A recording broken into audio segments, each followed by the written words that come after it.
This is it. This is like... So I'm talking to Peter Roth, who's the head of WB TV, and Jensen and Jared are here. And I was like, oh, cool, what's Jensen doing? Jensen's golfing. What an asshole.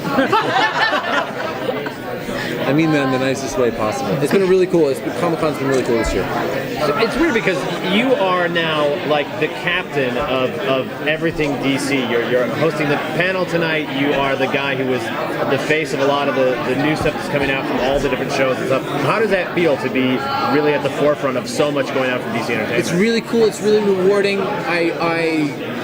The WB party that we had last night is at the same place every year. It's at the Hard Rock. And so to be there last night with 5 DC properties premiering this fall, and remembering being there in 2012 when I kept walking up to people at Comic-Con and being like, nice bag. I was on the bag, by the way.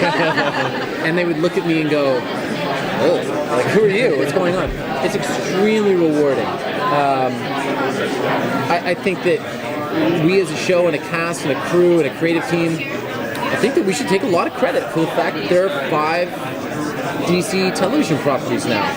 I'm willing to take ownership of that. We worked hard for it, and I think that if we hadn't have had the success that we've had so far, that this wouldn't be the case. Yeah. Are you comfortable with skin?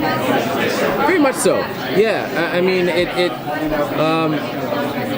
Green Arrow's been around since 1941.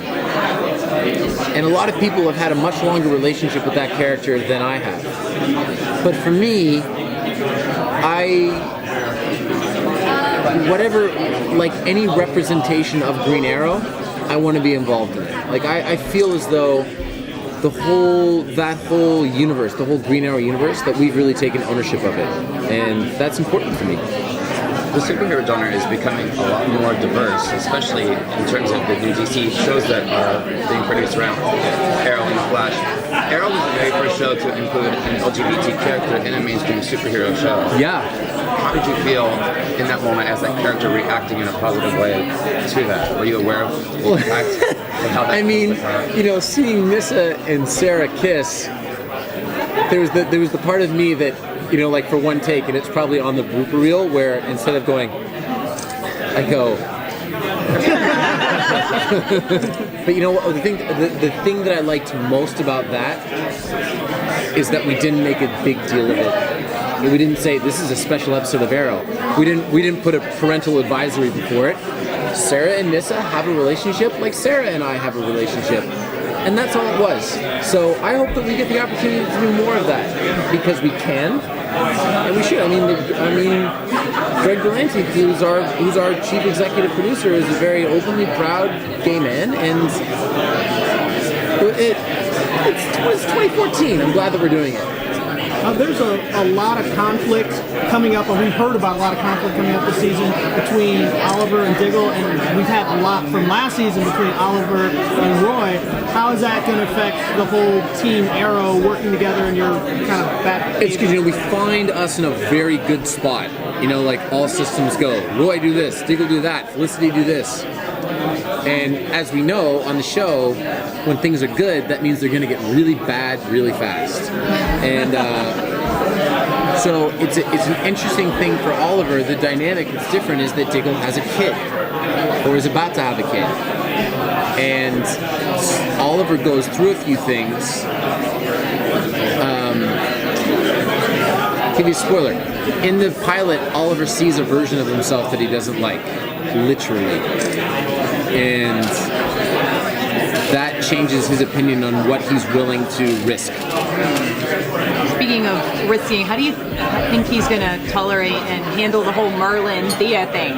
Speedy has gone off, and like with the arch enemy. I'm so excited, without spoiling too much. John Barrowman and I'm a huge John Barrowman fan, we've done like 2 scenes together, and I was chained up for one of them. One of them was fighting, that doesn't count. Like, I want the mono scene. I want to act in a scene with John. So I'm so fired up for that. And just in general, I think that Willa is incredibly talented, and it really excites me that for all intents and purposes, she's kind of been like a bench player for the first couple of years. And it's like, great, we know how much you are capable of. Here you go. Here's your episode. And that, I mean, that's always, I know that Diggle has had a couple of episodes like that. Willa's going to have an episode like that. Emily's going to have an episode like that. And that's the most exciting part for me, aside from the fact that I get a couple of days off. I'm happy that everyone's getting their moment.